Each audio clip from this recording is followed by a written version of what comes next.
Le soleil se couchait derrière les champs, dessinant des lignes oranges mêlées de rouge dans un ciel clair, reflétant sa lumière sur les oliviers qui entouraient la hutte de Leïla et Ali. Le village vivait dans un état de tension calme après la fuite de Malik, l'homme venu réclamer le bracelet et menacé de vengeance.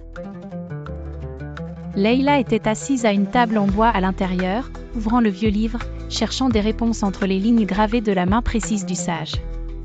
Le bracelet à son poignet palpitait d'une faible lumière rouge, comme s'il sentait le danger qui rôdait toujours dans l'ombre. Ali entra, portant sa charrue tachée de terre, et à ses côtés Sarah courait joyeusement, tenant une fleur jaune cueillie dans le champ. Leïla, les gens au marché chuchotent à propos d'un homme étrange qu'ils ont vu près de la forêt, dit Ali, posant la charrue de côté, la regardant avec inquiétude. Leïla leva les yeux du livre. C'est Malik, j'en suis sûre. Le bracelet m'avertit depuis des jours. Sarah s'approcha, caressant le bracelet de ses petits doigts. Maman, pourquoi change-t-il de couleur comme ça?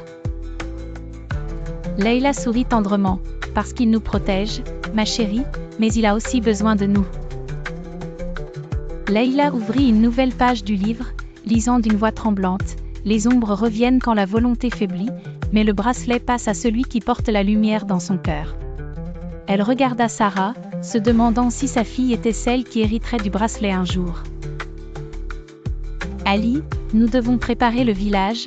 Malik ne s'arrêtera pas tant qu'il n'aura pas pris le bracelet ou ne nous aura pas détruits, dit-elle, sautant de sa place, posant le livre de côté. Ali acquiesça, je rassemblerai les hommes, et tu parleras à Abbas. Sur la place principale, les habitants du village se rassemblèrent, portant des torchers qui illuminaient leurs visages tendus. Leïla se tint devant eux, levant le bracelet. Habitants du village, un nouveau danger approche. Malik, le frère de Dani, veut le bracelet, et il croit que j'ai tué son frère.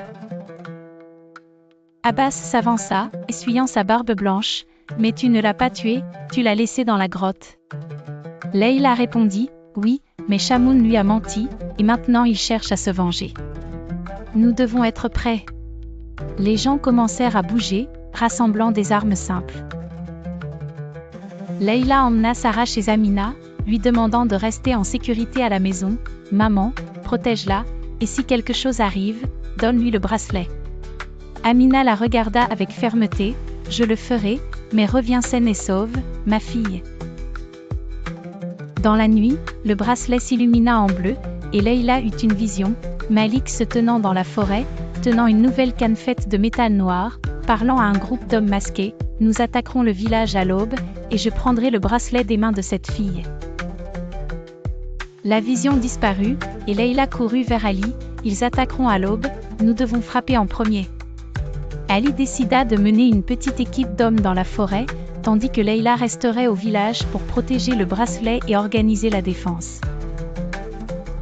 Près de la forêt, Ali mena ses hommes en silence, se faufilant entre les arbres, voyant Malik et ses hommes rassembler des armes étranges ressemblant à des flèches noires. Ali donna un signal, et ils jetèrent des pierres et mirent le feu aux branches sèches, perturbant le plan de Malik.